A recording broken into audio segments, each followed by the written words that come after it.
నమస్తే తెలుగు రాజ్యంకి స్వాగతం. నేను మీ సంధ్య. తెలుగు సినిమా చరిత్రలో కమర్షియల్ సినిమాలకు కొత్త ఊపు తీసుకొచ్చిన చిత్రం వేటగాడు అని చెప్పొచ్చు. 1979లో రిలీజ్ అయి ఒక ప్రభంజనాన్ని సృష్టించింది. చైల్డ్ ఆర్టిస్ట్గా ఉన్న శ్రీదేవి మొట్టమొదటిగా ఎన్టీఆర్ గారితో హీరోయిన్గా స్క్రీన్ షేర్ చేసుకున్నారు. కుటుంబ సభ్యుల నుంచి కొన్ని విమర్శలు వచ్చినా కూడా ఈ సినిమా హిట్ అవుతుందని ఎన్టీఆర్ గారు మొదటే నమ్మారు అనేసని చాలామంది చెప్తూ ఉంటారు. రాఘవేంద్రరావు గారి డైరెక్షన్, చక్రవర్తి గారి సంగీతం వెరసి సినిమా అద్భుత విజయంగా మన ముందు ఆవిష్కృతమై నిలిచిన విషయం తెలిసిందే. మరి వేటగాడి సినిమాకి సంబంధించి మరిన్ని విశేషాలు తెలియజేయడానికి చరిత్రకారులు, సినీ రాజకీయ విశ్లేషకులు చిలకడ శ్రీకాంత్ గారు మనతో ఉన్నారు. ఆయన మాటల్లో. శ్రీకాంత్ గారు నమస్తే. నమస్కారం సంధ్య గారు. వేటగాడు అనగానే ఫస్ట్ మెయిన్గా ఇప్పటి జనరేషన్కైనా అప్పటి ఓల్డ్ జనరేషన్కైనా సాంగ్స్ గుర్తుకొస్తాయి. తర్వాత సినిమా గురించి డిస్కషన్ ఉంటుంది. మీకు వేటగాడు అనగానే ఏం గుర్తుకొస్తుంది? నాకు వేటగాడు అంటే వేటగాడే గుర్తొస్తుంది. ఓకే. ఎందుకంటే వేటగాడు అనే సినిమా అనేది నా జీవితంలో ఒక విడదీయరాని భాగం అని చెప్పాలి. నాకు సరిగ్గా 4 సంవత్సరాలు పూర్తయి నాకు 5వ ఏడు 1979 జూలై 5 విడుదలై మా మదనపల్లి పంచరత్న టాకీస్లో 100 రోజులు ఆడినటువంటి సినిమా. ఇవాళకి మొదటి రోజు మొదలుకొని 100వ రోజు వరకు ఆ సినిమా చూసిన వాడిగా ఆ సినిమా నా జీవితంలో అందుకే విడదీయరాని భాగం అన్న. మా పంచరత్న టాకీస్, మా మదనపల్లి, దాని ప్రొపరేటర్స్ అయినటువంటి జొన్నలగడ్డ బాబా వరప్రసాద్ గారు, జొన్నలగడ్డ రమేష్ గారు, ఈ సందర్భంగా వాళ్ళని గుర్తు చేసుకోవాలి. అట్లాగే ఆ cinema theatre manager come operator అయిన నాయర్ సార్, అట్లాగే మా మావయ్యని గుర్తు చేసుకోవాలి, మా బామక్కని గుర్తు చేసుకోవాలి. బామక్క అంటే మా నాయర్ సార్ కూతురు, మన రమాప్రభ గారి ఆడపడుచు ఆవిడ, ఓకే, మా అక్కయ్య. అట్లాగే మా పెద్ద చెల్లెలు మాధవిని గుర్తు చేసుకోవాలి. ఇట్లా ఇంతమందిని గుర్తు చేసుకుంటే కానీ నాకు ఫుల్ఫిల్ అవ్వదు. ఎందుకంటే ఆ సినిమా థియేటర్ జ్ఞాపకాలతో ఈ సినిమా గురించి మాట్లాడటం మొదలు పెడదామని అనుకున్నాను నేను ఈరోజు. ఎందుకంటే 100 రోజుల వేడుక తర్వాత కూడా 100 రోజులు పూర్తయిన తర్వాత కూడా వేటగాడు ప్రదర్శితం అవుతోంది పంచరత్న టాకీస్లో. ప్రదర్శితం అవుతుండగా వేటగాడు తర్వాత యుగంధర్ వచ్చింది. యుగంధర్ ప్రదర్శితం అవుతుండగా వేటగాడు శతదినోత్సవ వేడుకకి ప్రొపరేటర్స్ బాబా వరప్రసాద్ గారు, రమేష్ గారు వెళ్లకుండా మా నాయర్ సార్ని పంపించారు. నాయర్ సార్ వెళ్ళి ఆ షీల్డ్ తీసుకుని వచ్చిన ఆ 100 డేస్ ఫంక్షను యుగంధర్ సినిమా ఇంటర్వెల్లో వేసేవాళ్ళు, రీల్ వేసేవాళ్ళు. ఓకే. రీల్ వేస్తే ఆ యుగంధర్ సినిమా ఇంటర్వెల్లో ఈ 100 డేస్ ఫంక్షను వేటగాడు చూడటానికి నేను, మా బామక్క, మా మాధవి, మా పెద్ద చెల్లెలు చాలా కిడ్ అనమాట, తీసుకుని వెళ్ళి చూసేవాళ్ళం. అది మర్చిపోలేను. ఇప్పటికీ వేటగాడి సినిమా అనగానే ఎన్ని జ్ఞాపకాలు ముసురుకొస్తాయేమో. అంటే కమర్షియల్ సినిమాకి కేర్ ఆఫ్ అడ్రస్ అండి. కె రాఘవేంద్రరావు గారు అప్పటికి రామారావు గారిని అడవి రాముడు, సింహబలుడు, కేడీ నెంబర్ 1, డ్రైవర్ రాముడు 4 సినిమాలు డైరెక్ట్ చేశారు. 4 సినిమాలు డైరెక్ట్ చేస్తే Simhabaludu making wise very good film. దాని నెట్టి పరిస్థితుల్లో మనం తప్పు పట్టకూడదు, సోసోగా ఆడింది. మిగతా 3 అడవి రాముడు, కేడీ నెంబర్ 1, డ్రైవర్ రాముడు 3 సూపర్ డూపర్ హిట్స్ అనమాట. మీకు వేటగాడికి వచ్చేటప్పటికి ఏమైందంటే అర్జున్ రాజు గారు, రోజా మూవీస్ అధినేత ఎవరైతే ఉన్నారో అర్జున్ రాజు గారు ఎన్టీ రామారావు గారితో సినిమా నిర్మించాలని ఆయన ప్రయత్నిస్తూ యుగపురుషుడు సెట్స్కి వెళ్తూ ఉండేవారు. యుగపురుషుడు సినిమా అశ్వినీ దత్ గారు నిర్మిస్తుండేవారు. వెళ్ళి అశ్వినీ దత్ గారిని పలకరిస్తున్నట్టు వెళ్ళి రామారావు గారు షార్ట్ గ్యాప్లో రామారావు గారు ఏంటంటే రామారావు గారు తీరిగ్గా దొరికితే వెళ్ళి అర్జున్ రాజు గారు కూర్చొని మాట్లాడుతుంటే అసలు మొదటిసారి వెళ్ళి అర్జున్ రాజు గారు మాట్లాడగానే రామారావు గారు చాలా ఆత్మీయంగా మాట్లాడేటప్పుడు అర్జున్ రాజు గారు ఆశ్చర్యపోయారంట. వాళ్ళు అప్పట్లో నవయువకులు కదా వాళ్ళు. అట్లాంటిది మనతో మనం ఇంత యంగ్స్టర్స్, ఆయనేమో విశ్వవిఖ్యాత నట సార్వభౌములు, ఆంధ్రుల ఆరాధ్య దైవం అప్పటికి. అట్లాంటిది ఆయన మనల్ని మీరు, గారు అని సంబోధించడం, కూర్చోండి రాజుగారు అనటం, భోంచేస్తారా రాజుగారు అనటం, ఆ మర్యాదలకి అర్జున్ రాజు గారు ఉబ్బి తబ్బిబ్బైపోయి ఒకరోజు ఆయన అభిలాషను వ్యక్తపరిచారంట. మీతో సినిమా తీయాలనుకుంటున్నాను అన్నగారు. అంటే తప్పకుండా బ్రదర్, తప్పకుండా డేట్లు ఇస్తాం, కాకపోతే సంవత్సరం వరకు మా డేట్లు ఖాళీగా లేవు. నిజంగా లేవు. రామారావు గారు ఏంటంటే డైలీ 3 షిఫ్ట్లు పనిచేస్తున్నటువంటి సమయం అది. లేవు అనేటప్పటికీ ఈయన కొంచెం ఒకంత ఆలోచించి, ఆయనకేమో ఎన్టీ రామారావు గారితో వెంటనే సినిమా తీసేయాలని ఉంది. ఏం చేయాలి ఇప్పుడు అంటే రామారావు గారికి అర్థమైందంటే, అర్జున్ రాజు గారి ఆలోచన అర్థమయ్యి, ఓ పని చేయండి రాజు గారు, తోట సుబ్బారావు గారి దగ్గర నా డేట్స్ ఉన్నాయి. తోట సుబ్బారావు గారు మాతో గతంలో ఎప్పుడో పరమానంద శిష్యుల కథ లాంటి సినిమా చేశారు. ఆ తర్వాత మరో 3 సినిమాలు చేశారు. ప్రస్తుతం వారి అమ్మాయిల పెళ్ళిళ్ళ హడావిడిలో ఉన్నారు. నా డేట్లు కావాలంటే వారికి ఎంతో కొంత ముట్ట చెప్పి మీరు ఆ డేట్లు తీసుకోండి అన్నారంట. అప్పుడు అర్జున్ రాజు గారు వెళ్ళి వారికి ఒక అమౌంట్ ఇచ్చి, అమౌంట్ ఎంతో నాకు అర్జున్ రాజు గారు చెప్పారు, నేను చెప్పను. ఓకే. ఇచ్చి డేట్స్ తీసుకొని రామారావు గారు డేట్స్. ఇప్పుడు కథ ఏంటి, ఏ కథతో మనం చేయాలి, డేట్లు సిద్ధంగా ఉన్నాయి, కథ కావాలి కదా, డేట్లు ఉన్నాయి రామారావు గారి డేట్లు. అంటే రాఘవేంద్రరావు గారికి ఒక ఆలోచన వచ్చింది. అదేంటంటే అడవి రాముడి సినిమా అడవిలో చేసాం.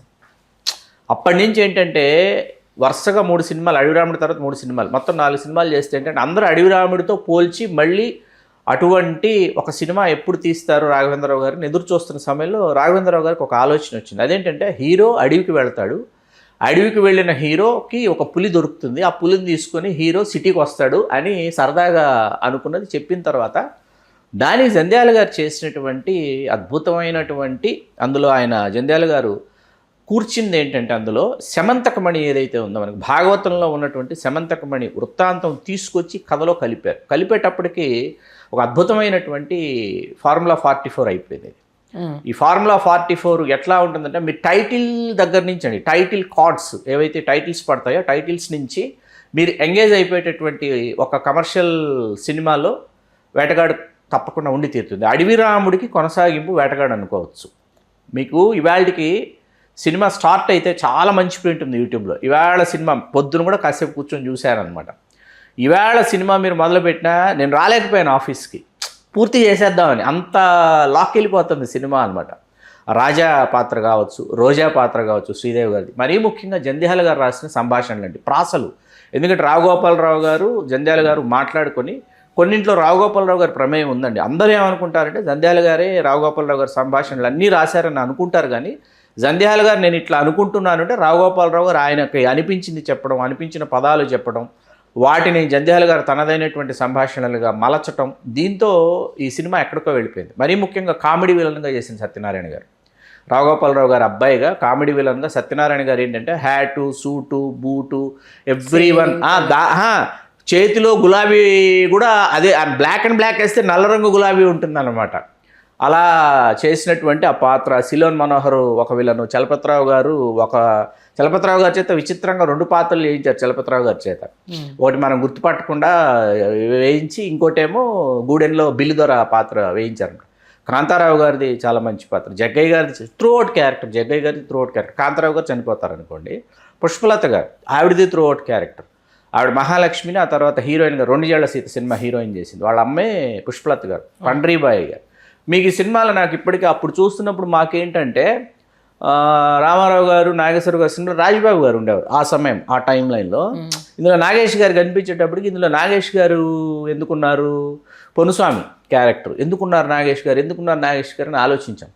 రాజబాబు గారు అప్పుడు ఏంటంటే ఆయన విపరీతమైన డిమాండ్ ఒకటి, ఆయన కొంచెం తీర్థయాత్రలు ఎక్కువైపోయి ఇందులో నాగేష్ గారిని పెట్టారు. వీళ్ళకి ఊటీ, ముదుమలై ఫారెస్ట్లో ఎక్కువ షూటింగ్ జరిగిందండి.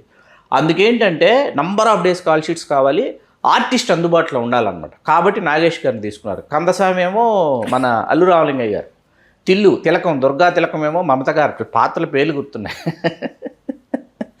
అన్నిసార్లు చూసాం సినిమా అనమాట. రామారావు గారి సినిమాల్లో 32 రోజుల్లో షూటింగ్ పూర్తి చేసుకుని 25 లక్షల రూపాయలు ఆ రోజుల్లో వ్యయం అయితే 53 రోజులకి ₹1 కోటి వసూలు చేసినటువంటి సినిమా. 53 డేస్కి 40 కేంద్రాల్లో విడుదలైంది. 40 కేంద్రాల్లో విడుదలైతే 29 కేంద్రాల్లో 100 రోజులు, 6 కేంద్రాల్లో సిల్వర్ జూబ్లీ, 3 కేంద్రాల్లో 200 రోజులు ఆడినటువంటి వేటగాడు. అప్పటికి ఇప్పటికి ఎప్పటికీ అసలు వేటగాడు టైటిలే చాలామంది చెన్నై సర్కిల్స్లో ఏంటంటే రామారావు గారు ఏంటి బ్రదర్ వేటగాడు అని పెట్టారు, వేటగారు అని మారిస్తే బాగుంటుంది కదా అని అన్నారని రామారావు గారి గురించి నవ్వుతూ మాట్లాడుతున్నారు. అది వాస్తవం కాదు. అందుకే ఇందులో రామారావు గారికి వెళ్ళి రాఘవేంద్రరావు గారు, అర్జునరాజు గారు వెళ్ళి రాఘవేంద్రరావు గారు చెప్పారంట, ఇట్లా మీరు అడవికి వెళ్తారండి, గాయపడినటువంటి పులిని మీరు కాపాడి తీసుకొస్తారు, దాంతో సెకండ్ హాఫ్ అంతా చాలా కామెడీ సీన్స్ ఉన్నాయి, అట్లా జనరేట్ చేస్తామంటే పులే వారెందుకు మేముండగా వారితో ఏం పని సినిమాలు అన్నారు రామారావు గారు. వారు వీరు పులిని కూడా రామారావు గారు వారు వీరు వారెందుకు పులి మేమున్నాం కదా, మేముండగా మళ్ళీ పులి ఎందుకు అన్నారంట రామారావు. శ్రీదేవి సెలక్షన్ ఎవరిది అన్నది మీరు అడగాలి. నేను నెక్స్ట్ దాని రిలేటెడ్ గా క్వశ్చన్ అడుగుదాం ఎందుకంటే అంతకుముందు అతను చైల్డ్ ఆర్టిస్ట్గా చాలా సినిమాలు ఏఎన్ఆర్ గారితో, ఎన్టీఆర్ గారితో, కృష్ణ గారితో, శోభన్ బాబు గారితో వీళ్ళందరితో ఆవిడ చేశారు. హీరోయిన్ గా ఎన్టీఆర్ గారితో ఫస్ట్ ఫిల్మ్ కి సంబంధించి అప్పటి ఆయన ఇమేజ్కి ఇది కరెక్ట్ సినిమా కాదు, అలా చిందలేయడం ఏంటి అన్న కొన్ని విమర్శలు ఫ్యామిలీ మెంబర్స్ నుంచి వచ్చాయి, కొన్ని సర్కిల్స్ నుంచి వచ్చాయి అనేసి విన్నాము. వచ్చింది యమగోళకి 1977లో యమగోళలో జయప్రద గారు రామారావు గారు సరసన చేసినప్పుడు వచ్చాయి. వచ్చిన తర్వాత మీకు అప్పటికి వరుసగా రామారావు గారితో వాణిశ్రీ గారు, జయసుధ గారు, జయప్రద గారు వరుసగా చేస్తున్నారు. మీరు అడవి రాముడు తీసుకోండి, జయసుధ గారు, జయప్రద గారు ఉంటారు. మన సింహబలుడు వాణిశ్రీ గారి హీరోయిన్, డ్రైవర్ రాముడు జయసుధ గారి హీరోయిన్, కేడీ నెంబర్ 1 జయసుధ గారి హీరోయిన్, జయప్రద గారు నెంబర్ ఆఫ్ ఫిల్మ్స్ ఉన్నాయి. ఇప్పుడు జయసుధ గారు, జయప్రద గారు చేస్తున్నారు. వాణిశ్రీ గారే ఈ సినిమాలు చేస్తున్నారు. ఎదురు లేని మనిషి, ఎదురీత, అవన్నీ వాణిశ్రీ గారు చేస్తున్నారు. ఈ వాస్తవానికి రాఘవేంద్రరావు గారు అర్జున్ రాజు గారితో అన్నారంట, ఏమని, ఎవరండి మన హీరోయిన్, నిర్మాత అర్జున్ రాజు గారు అడిగితే శ్రీదేవి అన్నారంట. ఎవరు, ఏ శ్రీదేవి అన్నంట. అదే 16 ఏళ్ల వయసులో చేసింది ఆ అమ్మాయి అంటే, ఏంటి ఆ అమ్మాయి హీరోయినా, అదేంటయ్యా ఇప్పుడు ఆయనకు చెప్తావా మరి, పెద్ద ఆయనకన్నంట. చెప్తాను పెద్ద ఆయనకన్నంట, పద చెప్తూ అన్నంట. రామారావు గారి దగ్గరికి వెళ్ళి, అన్నగారు హీరో సెలక్షన్ గురించి మాట్లాడటానికి వచ్చాం. ఏంటి ఎవరు హీరోయిన్, జయసుధ, జయప్రద, వాణిశ్రీ అంటే, కాదండి శ్రీదేవి. శ్రీదేవా, ఎవరా అమ్మాయి అన్నంట రామారావు గారు. అదేనండి 16 ఏళ్ల వయసులో వారా బడిపంతుల్లో మా ఒళ్ళో కూర్చుని ఆడిపాడినటువంటి మనవరాలుగా చేసినటువంటి వారు మా సరసన కథానాయిక. ఏం మాట్లాడుతున్నారు బ్రదర్ మీరు అన్నారు. లేదండి, హీరోలకి వయసు ఉండదు, హీరోలకి ఎప్పటికీ వయసు ఉండదు. Hero is always hero. కాకపోతే హీరో పక్కన ఎప్పుడు యంగ్ అండ్ న్యూ హీరోయిన్ ఎప్పుడైతే వస్తారో, వచ్చినప్పుడు ఏమైపోతుందంటే ఒక న్యూ లుక్, ఫ్రెష్నెస్ వస్తుందండి. అది ఆడియన్స్కి కావాలి.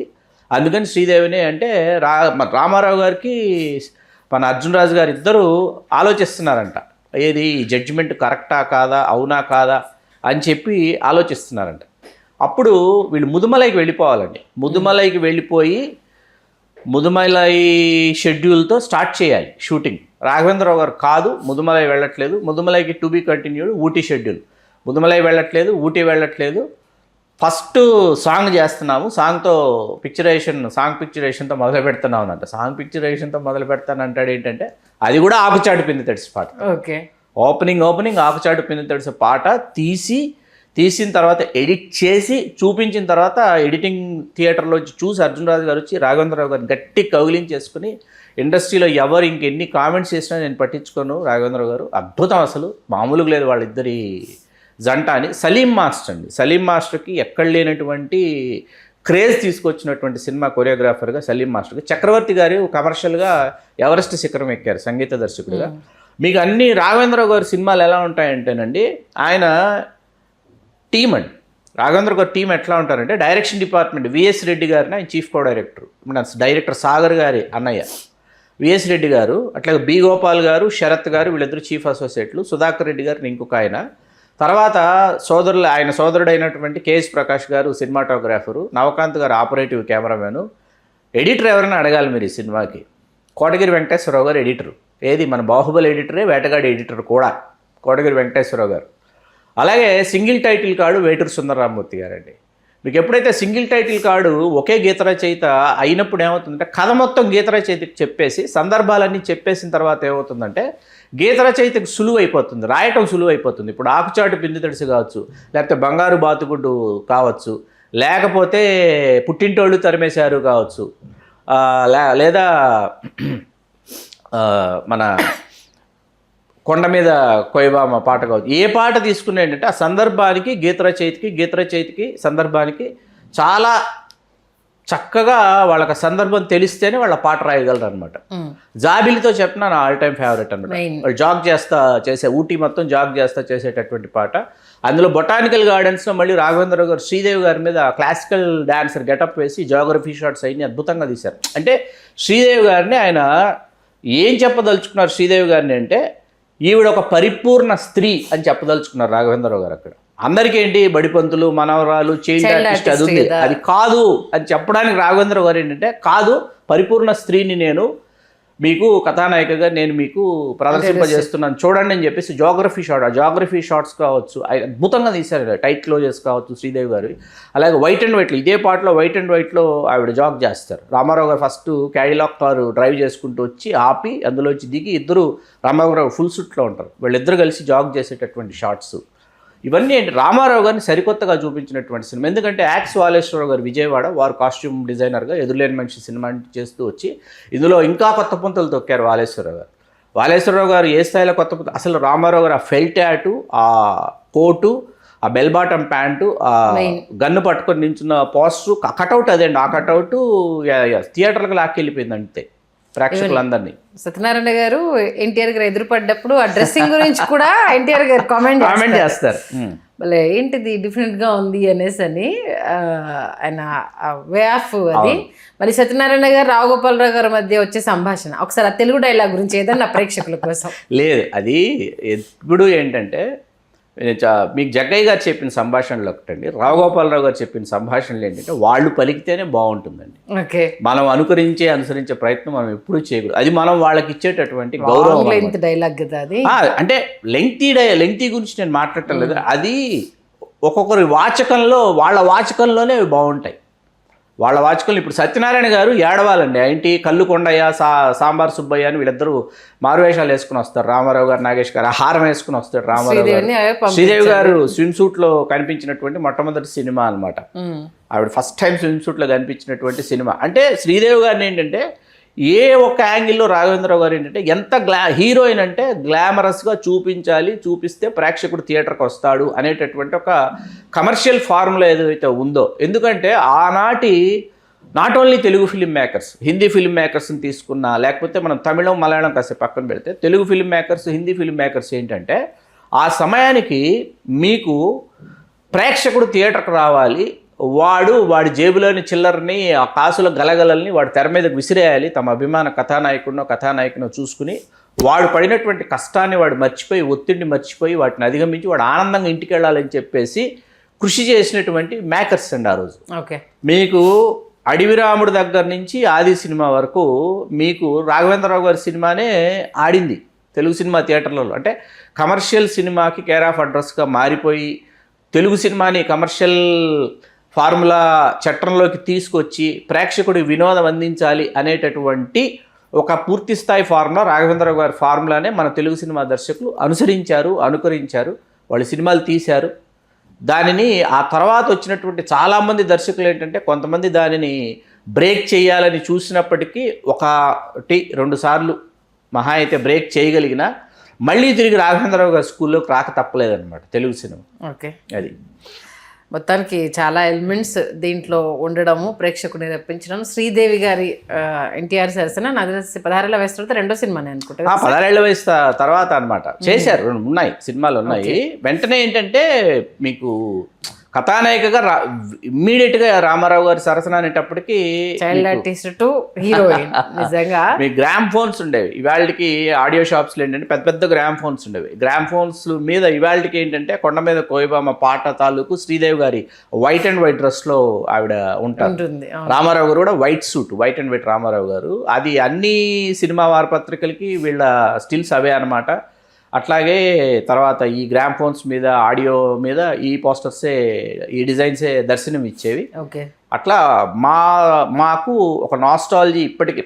మన అల్లు రామలింగ గారి కందసాం పాత్ర అసలు ఎలా ఉంటుందంటే డాఫర్ వెధవా అని తిడతాడు కైకాల సత్యనారాయణ గారు. తిడితే టక్మని ఆ షూ తీసి షూ పట్టుకుంటే కొట్టేస్తాడేమో అని అనుకుంటాం. దగ్గరకు వచ్చి దీంతో నన్ను కొట్టండి కానీ డాఫర్ అనకండి బాబు అంటాడు రామలింగ గారు. చిన్న వీళ్ళిద్దరి మధ్య రమాప్రభ కోసం వీళ్ళిద్దరి మధ్య వచ్చే రమాప్రభు గారు కాదండి, మమత గారు వాళ్ళ మధ్య నాగేశ్వర రమాప్రభు మీరు అడవిరాములకి వెళ్ళిపోయారు. అదే అడవిరాముల టక్కన రెండు అటు ఇటు అంటే ఒకరే డైరెక్టర్ కదా. చిడతలప్పారావు చెల్లెలు మమత అనమాట. మమతనేమో నాగేష్ ప్రేమిస్తుంటే అల్లు రామలింగయ్య గారు పాపం అనేది మనకి ఇందులో చాలా అద్భుతంగా ఆ పులిని వాకిల దగ్గర సేమ్ అడవిరాముడిలో యాజ్ ఇట్ ఈజ్ ఎపిసోడే మళ్ళీ వేటగాళ్ళకి తీసుకొచ్చారు. అప్పట్లో మా చిన్నతనంలో మాకు విపరీతంగా మాకు నచ్చిన సీన్ అంటే ఎలుగుబంటి సీన్ అనమాట. వాడు ఎలుగుబంటి వేషం వేసుకున్నామంటే నిజంగా ఎలుగుబంటి వస్తుంది.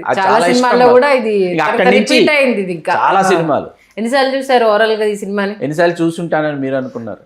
నేను ఒక 50 times అయినా చూసుంటారేమో. 100 times చూసారా ప్రతిరోజు?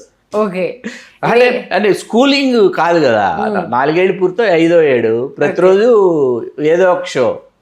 ఐదో ఏటికి మా ఇంత పంచరత్న పరిజ్ఞానం వచ్చేసింది మీకు సినిమా చాలాసార్లు చూసిన సినిమా. నాకు ఇవాళకి నాకు చాలా ఒక గోల్డెన్ మెమరీ ఏంటంటే 100th డే రోజు ఫస్ట్ షోకి వెళ్ళాను. మా అమ్మ అప్పుడు చూశారు, చూసినా ఈరోజు 100 days అని చెప్పి ఫస్ట్ షో తీసుకొచ్చింది. సరే రోజు చూస్తున్న సినిమా కదా, కూర్చొని చూస్తున్నావు. అయిపోయింది సినిమా. అయిపోయిన తర్వాత second show ticket booking start అయింది. అయిపోయిన తర్వాత 2 పాటలు బోనస్గా వేసారు. ఆకుచాటు పిండి తడిసే జాబిలితో చెప్పిన 2 పాటలు. అరే 100 days రోజు ఎక్స్ట్రాగా పాటలు వేస్తారని తెలిసింది అనమాట. అయిపోయాక పాటలు వేసారు, 2 పాటలు ఎక్స్ట్రా. ప్రేక్షకుని ఆపేసి 2 పాటలు. అంటే కొత్తగా లోపలికి వచ్చేవాడికి ఎంటర్ అయిన సేపు అది కనిపిస్తూ ఉంటుంది. గుర్తు అసలు ఇంకా చాలా ఉన్నాయండి. వేటగాడి గురించి మాట్లాడుకుంటే నేను ప్రారంభంలో చెప్పా, మా పంచరత్న టాకీస్ మా జ్ఞాపకాలు అని చెప్పేసి. నాకు అక్కడ ఇవాళకి ఒక్కసారి ఆ రోజుల్లోకి వెళ్తే ఆ బుకింగ్ క్లర్క్ దగ్గర నుంచి ప్రతి ఒక్కరు గుర్తు వస్తారు. నారాయణ స్వామి అని ఒక ఆయన ఉండేవారు, లక్ష్మమ్మ అని ఒక ఆవిడ లేడీస్ కౌంటర్ దగ్గర ఆవిడ ఉండేది మేనేజ్ చేయడానికి, రామకృష్ణ అని ఇంకొక అతను ఉండేవాడు. లోపల పెద్దరాముడు చిన్నరాముడు అని 2 ఉండేవాడు. చిన్నరాముడేమో టికెట్లు చింపి లోపలికి పంపిస్తాడు. పెద్దరాముడేమో ఈ ఎద్దుల బండి ఉంటుంది కదా, ఎద్దుల బండిని ఊరంతా తిప్పుతారు. ఏది వాళ్ళ పోస్టర్లు అతికించి అనౌన్స్మెంట్ ఎద్దుల బండి, రంగడని ఇంకోటి ఉండేవారు. అందరూ గుర్తు వస్తారు. మా ఇప్పుడు బాబావర ప్రసాద్ గారు, రమేష్ గారు లేరు, వాళ్ళ పిల్లలు ఉన్నారు. వాళ్ళల్లో శేఖర్ రమేష్ గారి అబ్బాయి, నవీన్ బాబావర ప్రసాద్ గారి అబ్బాయి, very close friends to me. అలాగే బాబావర ప్రసాద్ గారు రమేష్ గారి సోదరుడు బాబన్న అంటాం మేము, బాబన్న ఉన్నారు. అలా పంచరత్న టాకీస్ వేటగాడి సినిమాతో విడదీరానటువంటి అనుబంధం. 53 రోజులకి ₹1 కోటి వసూలు చేసినటువంటి సినిమా ఆ రోజుల్లో. మొత్తానికి మీ మదనపల్లి పంచరత్న టాకీస్ పేరు చెప్పగానే చాలామంది కూడా కనెక్ట్ అయిపోతున్నారు. చాలా ఒక్కసారి మీరు స్టార్ట్ చేసిన తర్వాత వాళ్ళ ఏజ్లో చూసిన సినిమాల గురించి కూడా మన మెసేజ్లో కామెంట్ రూపంలో పెడుతున్నారు. మరొక్కసారి కమర్షియల్ పంథాలో కొత్త ఎలిమెంట్స్ని తీసుకొచ్చి ఏ రేంజ్ బ్లాక్ బస్టర్ అయింది వేటగాడు అనేది. అటు ఎన్టీఆర్ గారి కెరీర్లోనే టాప్ 20 ఫిలిమ్స్ అది లిస్ట్లో తీసుకుంటే వేటగాడు కంపల్సరీ ఉంటుందన్న విషయము.